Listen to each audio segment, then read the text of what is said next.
হচ্ছে সরিষা শাক ভাজি করব। সরিষা শাক আমার সাধারণত চিংড়ি মাছ দিয়ে রান্না করলে বেশি ভালো লাগে।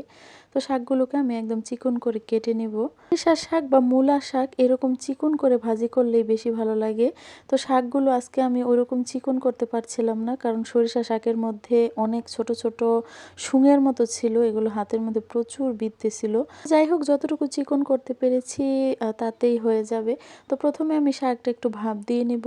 তো শাকগুলো একদমই কচি ছিল, দেখতে পাচ্ছেন কত পানি উঠে গেছে। তো পেঁয়াজ, কাঁচামরিচ আর হচ্ছে লবণ দিয়ে আমি খুব সুন্দর করে ভাপ দিয়ে নিয়েছি, আর পানিগুলো একদম শুকিয়ে নিয়েছি। এখন হচ্ছে বাগার দিব। মূলা শাক আমার কাছে ওরকম একটা ভালো লাগে না, আমার কাছে সরিষা শাকই বেশি ভালো লাগে। তো বাগার দেওয়ার জন্য আমি হচ্ছে পেঁয়াজ, রসুন আর 2টা শুকনো মরিচও দিয়ে দিলাম। যে কোনো শাক আমার কাছে ভাজি করার চাইতে ঝোল করে রান্না করলে বেশি ভালো লাগে।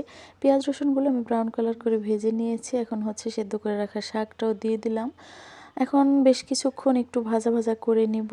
ভাজি করা খুবই সহজ, তবে আমার মতো কে কে শাক ভাজি করেন অবশ্যই কমেন্ট করে জানাবেন।